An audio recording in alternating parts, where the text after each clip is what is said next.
Welcome back, Sebastian here. So today I'm going to be doing my season preview for the Racing Bulls Formula One team. To start this video, we're going to talk a little bit about the team, the factory, some of the key personnel involved off track. Then we're going to be taking a little look at some of the results from last year, as well as a little bit at the team's history. And then we're going to be finishing off this video looking at their current drivers for 2025, as well as my thoughts and my expectations for this coming season. So starting off this video, taking a look at some of the key personnel involved in this team. It's of course based in Faenza in Italy, one of two teams based there, along with Scuderia Ferrari, of course.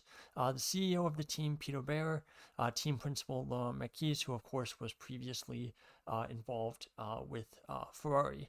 CTO Tim Gloss and technical director is Jody Eggington. Their engine is the Red Bull Powertrains Honda, effectively just the Honda engine that just has a little bit of Red Bull basically branding on it. Next, taking a look at some of the key results for this team from 2024. This was a team that scored 46 points last year, finished 8th in the Constructors' Championship, which I think was a little bit disappointing given that they were in the fight for 6th for most of the season, and of course got pipped by Alpine after their massive result at the 2024 Brazilian Grand Prix. In terms of average pole gap for this team, last year 1.019 seconds, which ranks 7th of the 10 teams on the grid.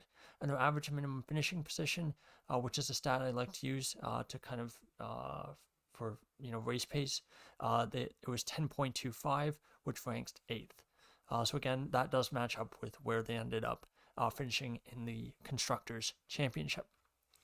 Now, taking a look at this team's results the last 5 years or so, this was a team that really feels peaked in 2021, arguably this factory's best ever season, at least under Red Bull ownership.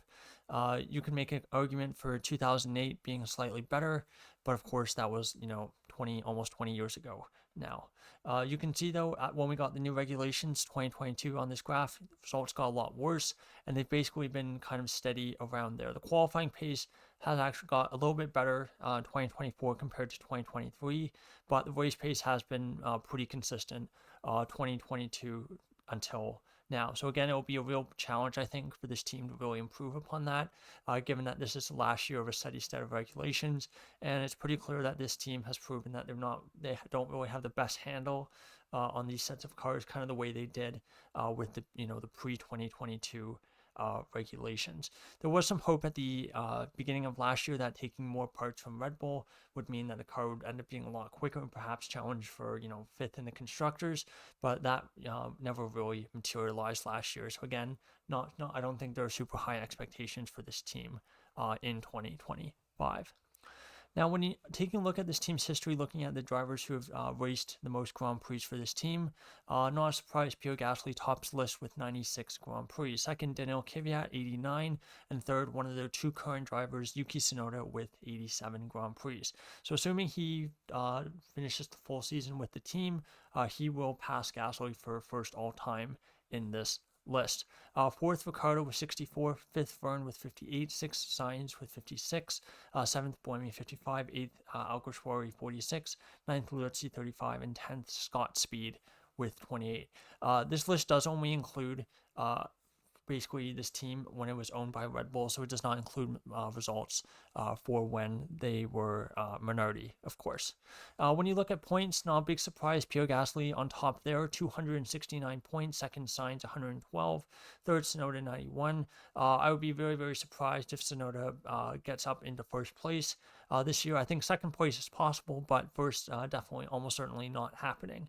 Fourth, Kvyat 86 points, fifth, Verstappen 62. Given that he only did a year and a half, pretty impressive that he's in the top 5. Sixth, Verne 51 points, seventh, Ricciardo 48, and then Vettel, Alguersuari, and Buemi round out the top 10 with 40, 31, and 29 points respectively. Of course, that was under the old point scoring system, so if I had gone and converted those to the 25-point system, they would have ended up quite a bit higher, all three of them, I would say. Now, taking a look at their current driver lineup for 2025, it is a new driver lineup in the sense that they're one of 6 teams on the grid this year who are bringing in a rookie full time.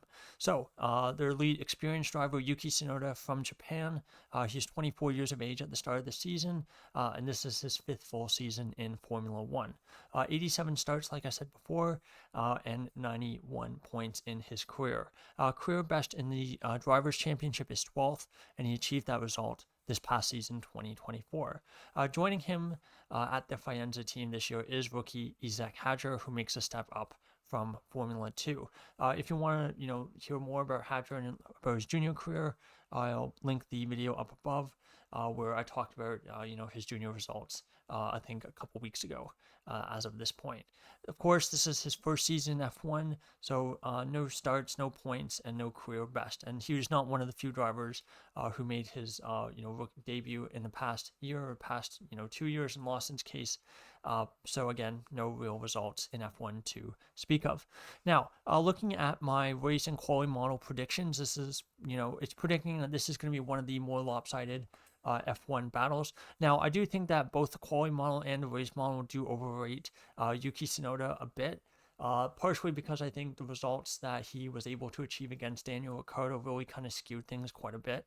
And because Ricciardo's had a lot more teammates compared to Pierre Gasly has, it meant that those results actually have a bigger influence than his results compared to Gasly. So it's just one of those unfortunate,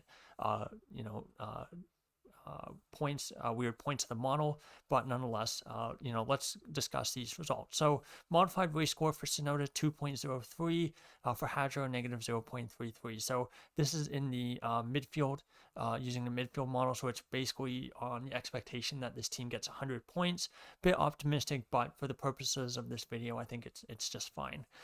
So it's predicting that Tsunoda would get 77% of the team's points in that scenario, with a points difference of 69.4 in Tsunoda's favor. Finishing position difference 2.46, and a modified qualifying delta, median qualifying delta of 3.75 tenths in Tsunoda's favor. So it's expecting this not to be a particularly close fight between the two. And I think for both qualifying and the race, I would expect it to be a little bit closer than this. That's just my personal opinion.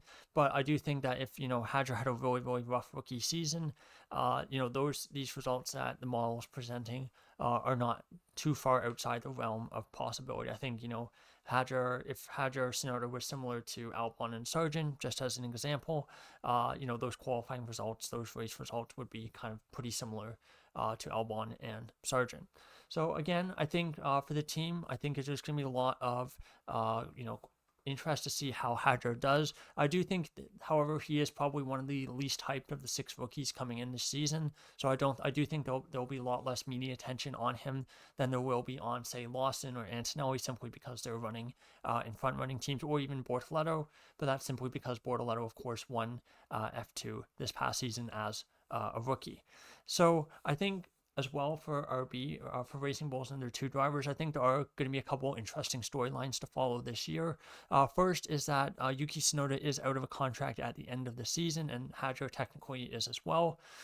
Red Bull have a very promising young driver named Arvid Lindblad, who's going to be making his Formula 2 debut this season, 2025. So should he have, a very good season, let's say finish top 5, I would not be surprised if one of the 2 of Tsunoda or Hadjar are replaced at the end of the season. The other, of course, wrinkle in all of this is that this is the last season where Red Bull will be using Honda engines. So from 2026 onwards, they really have no reason to, keep Honda happy, keep Tsunoda in their team. So again, unless Hadjar has an absolutely dreadful season, they have absolutely no one else to replace him with, I would expect Tsunoda to probably stay for another year. Then Lindblad gets basically promoted alongside him. If Hadjar looks all right, if he doesn't look too bad, I would expect Red Bull would perhaps let Tsunoda join, say, Cadillac, the new team coming in 2026. I don't think, I think if Hadjar is performing very, very poorly, I don't think they would outright fire him, but I do think they would let Tsunoda look for other options elsewhere. But unfortunately for Tsunoda, there aren't going to be a ton of good options, simply because most teams have already decided their driver lineup for 2026 already. So, worst case scenario for Tsunoda, I think it's possible he ends up on the sidelines for 26, which I think would be pretty unfortunate. But again, this is the space that we're going to have to watch as the F1 season progresses. So there you go. There's my preview for Racing Bulls 2024 F1 season. Thank you so much for watching. Goodbye.